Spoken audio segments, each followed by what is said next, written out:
Hey everybody, it's Glenn back in this video with a new episode of Confessions of an Ebayaholic, and on eBay I've scored the WWE Classic Superstars Series 15. Well, the packaging says Leaping Lanny Poffo, but the mortarboard and gown can leave us in no doubt that it's Lanny Poffo's later incarnation, the Genius. And as we look at the packaging back, I can tell you that I managed to score this figure for $14.99 including postage. Not an amazing deal, but pretty reasonable when you consider that back in the day these sold in shops for $9.99, and I bought it just to plug up a hole in my Classic Superstars collection. As we look at the other figures in this series, we have Tully Blanchard, the Outlaw Ron Bass, Zeus, Razor Ramon, Shawn Michaels, Lex Luger, Johnny Rodz, Tank Abbott, and the LJN-inspired Rock. Back when these came out, I must have been strapped for cash that month as I didn't pick up any of them.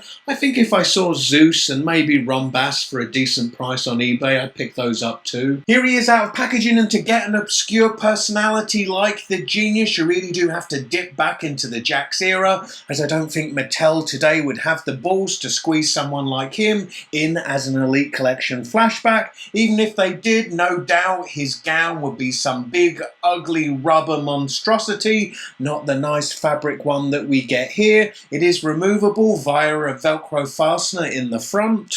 However, some of the dye from the fabric has leached out into the plastic. I've had this problem with a few figures. The Elite Collection flashback, Yokozuna, springs to mind. Here he is without the gown, and Jakks seem to be straddling the fence on, is this the earlier babyface Leaping Lanny Poffo, or is it the later heel Genius? As when the Genius wrestled, I'm sure he had the Genius written on the back of his trunks, which is missing here. And now as we take a closer look at the likeness, we could read this either way. This could be the plucky smile of the fan favourite Leaping Lanny before he gets his nose busted by Andre the Giant, or it could be the smarmy grin of the Genius. But the addition of his mortarboard will leave us in no doubt who it is. And alas, this is where this one really jumps the shark, as this mortarboard is all kinds of goofy looking. Seems to be scaled more to a 12-inch action figure and not this 7-inch one. It just plain sucks, as they did such a good job with the gown and it just isn't matched in the mortarboard.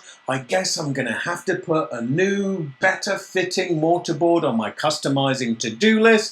Give the video a big thumbs up if you'd like to see that. He also comes with the Intercontinental Championship, which might seem odd as it's a belt he never held, but then Jakks were always packing random belts with action figures.